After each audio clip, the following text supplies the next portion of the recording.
What up, everybody? Welcome to our daily drive home. Coming at you with what should be daily drive number 5 or 6. I don't know. I'd be really thrilled if it was daily drive number 5, but I think daily drive number 5 already happened, and so here we are with daily drive number 6, and 6s aren't really that cool. We are on Thursday, September 8th, or whatever the hell the date is today.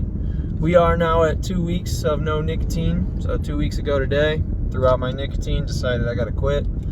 I mean, I'd say a long time ago I decided I gotta quit, right? I always said I'd be done by the time I was 30. Next month I turned 30, so which I guess now it's this month.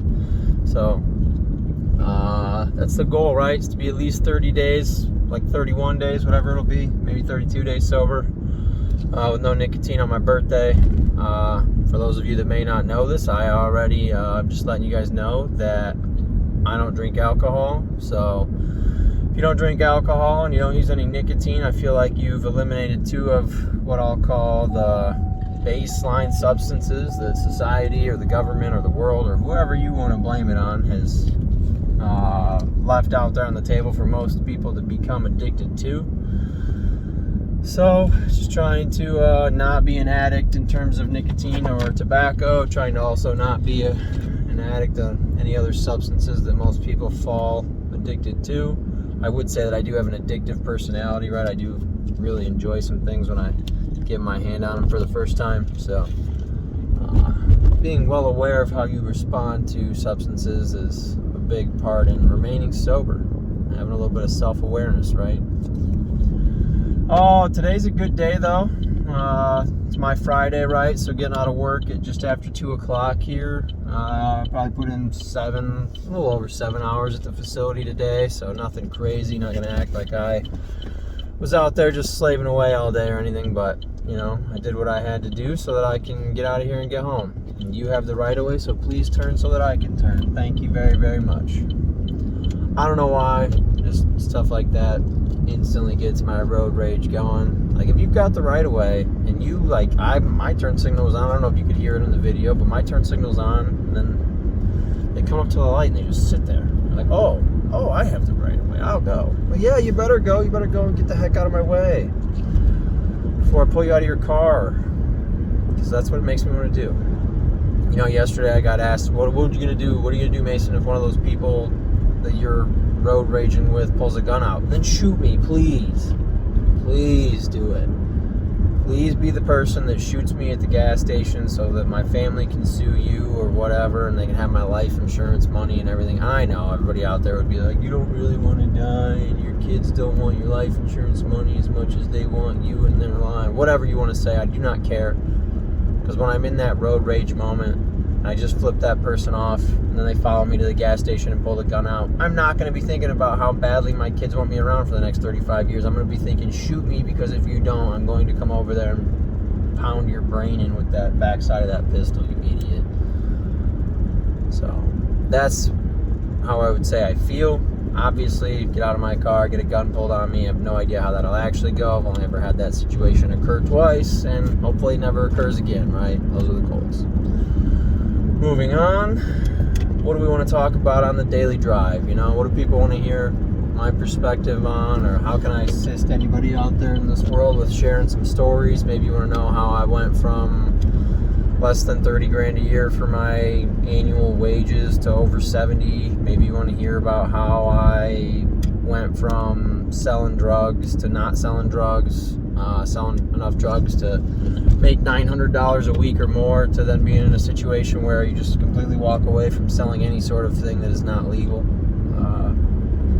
Maybe you want to know how you can go from the bottom floor of Walmart, FedEx, UPS, Amazon, etc., whatever large company you want to name, and how you could go from the bottom floor to not being on the bottom floor, maybe somewhere in that middle range where your salary's nice and your job is nice, life feels good most days. Maybe you want to know how you get there. More than happy to help anybody else who wants to get there, wants to move up, wants to stop being that bottom floor employee. More than happy to look at somebody's resume, look at their cover letter, just try to give them some sort of guidance along what they could be doing to be more successful within their role or their situation. So that's the type of stuff I'm looking to talk about on here. You know, maybe people have questions and I can answer them. I know it's obviously only going to be daily drive number 5 or number 6, so not expecting a heavy amount of engagement, a lot of feedback right now. I gotta just keep coming up with what to talk about and how we can keep our focus on, not using nicotine and making sure that we're sticking with our plans, sticking to our guns on the new habits that we want to build and the habits that we want to erase, right? Like I don't really necessarily need to build a new habit in that's like, every time I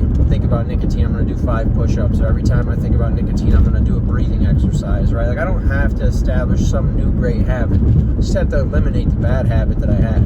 Sometimes just eliminating a habit can help you find what your next habit might be. And maybe mine will be making these videos. Maybe it'll start to feel like this habitual ritual thing where like I can't wait to get in the car and make a video every day. I can't say I feel that way now, but at least I'm here and I'm making them, and I think that as long as I stay consistent with it, that I will eventually yield the results that I'm looking for, whatever those may be. I don't know yet. Right now it's just about, can I make it to my birthday without using any nicotine, and then from there it'll be, can I make it to Thanksgiving, and then can I make it to Christmas, and then can I make it to my kid's 3rd birthday, or whatever it might be. Like we'll set some timelines here and there, so however far in between. But it's a lot of what's on my mind right now, what's going through my head in the first 5 to 10 minutes of this daily drive here as I get ready to get on the highway and get headed home. Life is good. Cannot complain. I could complain, right? This is something I thought about last night when I was walking my dogs. Like I could look at my nightly walk with my dogs as if it's a burden or a chore or something that eats up my time. I could look at it for all the negatives, or I could be really happy and ecstatic with the fact that I get to go out and exercise with my dogs, that they love it and they're happy and they're getting stimulated and their brains are stimulated and they're getting a little bit of exercise and whatever else they need, right? But it's also just the privilege of, like, I own 2 beautiful Siberian Huskies, and when I was 15, if you'd asked me if I'd get to own a Husky someday, I'd have probably guessed no. I'd have told you I'd love to, but, too much hair, too much this, too much that. Like my future wife or my mom or whoever in my life at that time is never going to let me own something like that. Now here I am, 15 years later from a time when I would have told you that it's never going to happen, and I have 2 beautiful Siberian Huskies that I genuinely enjoy getting outside with and walking and playing with, and like literally just being around my dogs. And so either look at that nightly walk as a burden, as a chore, as something that eats up my time, makes it so I can't play video games, makes it so I got to spend a little bit less time with my wife, etc. Could look at it as something that's just hard to do and stay consistent with, because you're trying to do bedtime, you're trying to do dinner, you're trying to do showers, bed, bath, whatever with your kids. I got 2 kids, right? So I got a 2-year-old and a 6-month-old, and I could be looking at it like, like walking my dogs is just this burden that I don't know if I'm going to get to today. Like it's just this chore that I don't know if I'm going to get to today. I'm already pretty exhausted, but like I've never been out on a walk and regretted it. I've never been out with my dogs and then gotten home and been like, that was the stupidest idea ever. I will never do that again. So like, sometimes in life, those things that feel like a burden or they feel like a chore, and we know deep down though that we need to do them and that they're the right thing that we should do at that time, just go do them. Just get out there, get that one foot, get that first foot in front of the other. You won't have anything to worry about after that, because you'll never come back from that walk or that workout or that study session or that reading time or whatever it is that you need in your life for you, right? Like I know that I need those walks. Like not only do my dogs need them, but I need them.